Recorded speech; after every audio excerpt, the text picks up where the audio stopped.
बिस्मिल्लाहिर्रहमानिर्रहीम। आगे चलते हैं स्टीरियोकेमिस्ट्री।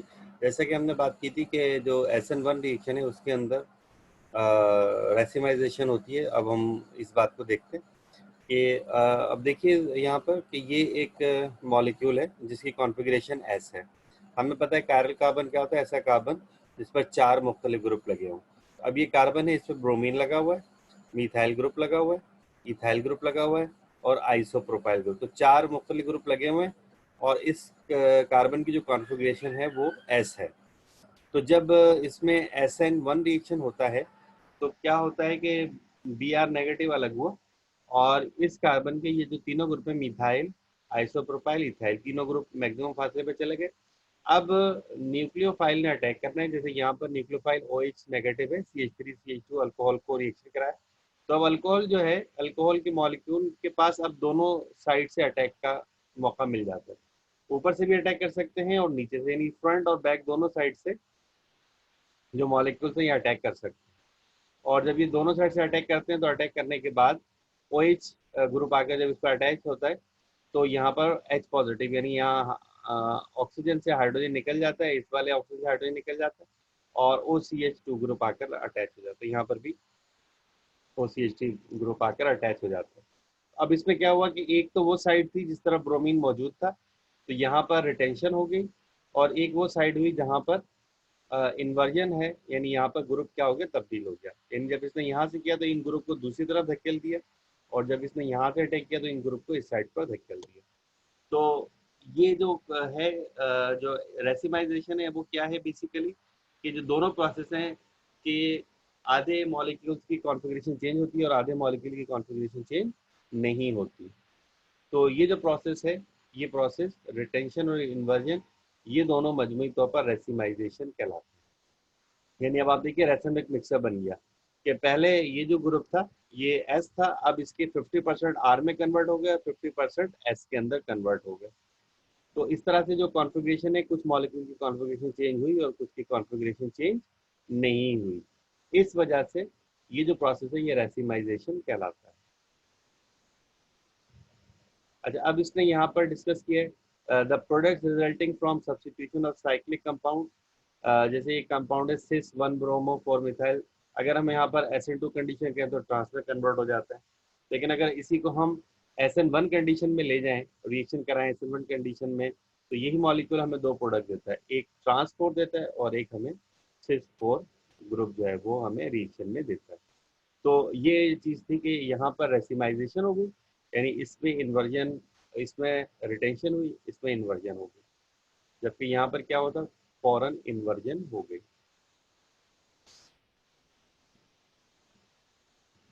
अच्छा, अब जिसमें लगे sometime extra inverted product is form in SN1 reaction because, कुछ प्रोडक्ट में वो कह रहा है कि जब कुछ रिएक्शन ऐसा होता है SN1 में, जब कुछ रिएक्शन ऐसे होते हैं जिनके अंदर जो इन्वर्टेड प्रोडक्ट है यानी इन्वर्जन ज़्यादा हो जाती है, तो उसकी वजह क्या होती है कि उसने कहा है कि पॉसिबिलिटी ये हो सकती है कि जो मॉलिक्यूल है वो अनडिजॉल्व रहे, अनडिसोसिएटेड रहे, और जो इंटीमेट आइन पेयर हैं उसकी फॉर्मेशन हो रही है, वो बनता है, लेकिन बनने के बाद ये अलग ना हो बल्कि सॉल्वेंट जो है वो इसकी तरफ आ जाए और फिर डिसोसिएटेड आइन बन जाए। तो ये इस तरह की जब कंडीशन होती है कि जब आइन आसानी के साथ अलग ना हो सके और थोड़ा देर से अलग हो, यानी ये जो आइन पेयर है आसानी से ना बने और कार्बोकेटाइन आसानी से ना बने, तो उस वक्त हम कह सकते हैं कि जो इन्वर्टेड प्रोडक्ट है उसकी क्वांटिटी ज़्यादा होती है। यानी आसान ज़बान में उसको समझें कि अगर कार्बोकेटाइन आसानी से नहीं बनता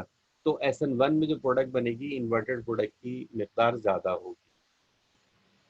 ठीक है, तो यहाँ पर उसने एक और रिएक्शन दिखाया है कि bromide has diffuse giving H2 equal excess, यानी अगर आसानी से अलग हो जाता है, जिसको थोड़ा एक्सप्लेन वो कर रहा है, अगर ब्रोमीन आसानी से अलग हो जाता है तो वाटर दोनों तरफ से आसानी से अटैक करता है, लेकिन अगर ब्रोमाइड आसानी से अलग नहीं हो रहा तो वाटर एक तरफ से अटैक नहीं करेगा बल्कि दूसरी तरफ से अटैक करेगा, इसलिए इन्वर्टेड प्रोडक्ट ज़्यादा हो जाएगी। यानी जो ऊपर बात की उसको ये एक्सप्लेन कर रहा है कि अगर ब्रोमीन आसानी से अलग हो जाएगा तो इन्वर्टेड प्रोडक्ट और नॉन इन्वर्टेड प्रोडक्ट बराबर होगी, लेकिन अगर ब्रोमीन आसानी से अलग नहीं होता तो फिर हमें इन्वर्टेड प्रोडक्ट ज़्यादा मिलेगी।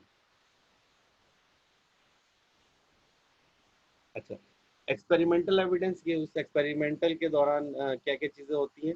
The rate of reaction depend only on the concentration of alkyl hide, जैसे हमने शुरू में बात की थी कि जो SN1 है इसमें रेट ऑफ रिएक्शन सिर्फ अल्काइल हाइड की कंसंट्रेशन पर डिपेंड कर रहा है। दूसरी बात, the rate of reaction is favoured by bulkiness of substituent, यानी जो ग्रुप लगे हुए हैं कार्बन के ऊपर, जो ग्रुप लगे हुए हैं, जैसे हेलोजन है, हेलोजन का तो चले हम कह सकते हैं फिक्स साइज है, ब्रोमीन का एक साइज फिक्स है, क्लोरीन का एक साइज फिक्स है, लेकिन जो दूसरे ग्रुप लगे हुए हैं, जो अल्काइल सब्स्टिट्यूएंट्स लगे हुए हैं, उनकी बल्कनेस कितनी है, कितने बड़े ग्रुप हैं। बड़े ग्रुप हैं तो कुछ और रिएक्शन होगा, छोटे ग्रुप्स हैं तो रिएक्शन कुछ और होगा। तो अब उसने कहा कि the rate of reaction is favoured by bulkiness.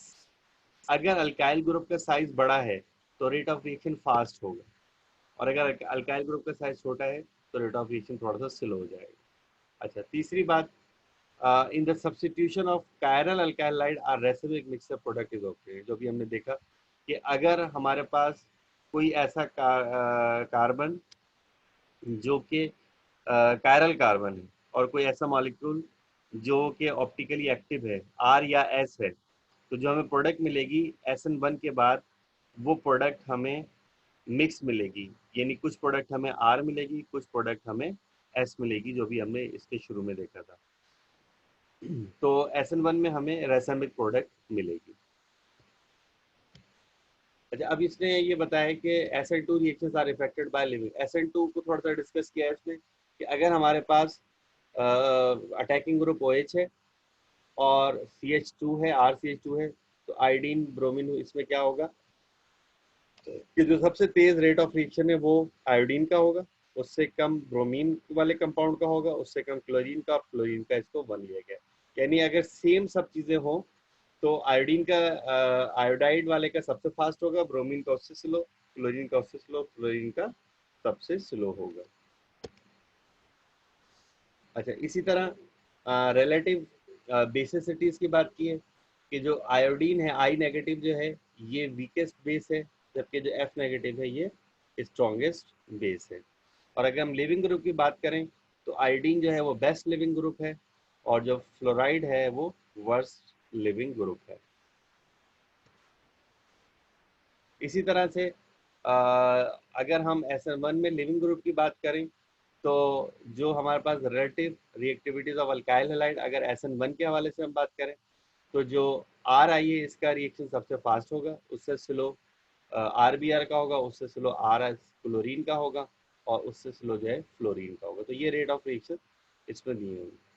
अच्छा, the nucleophile has no effect on the rate of, तो यानी इस पर कोई भी चीज़ अटैक कर रही हो उसका अटैक करने वाले का फर्क नहीं होगा।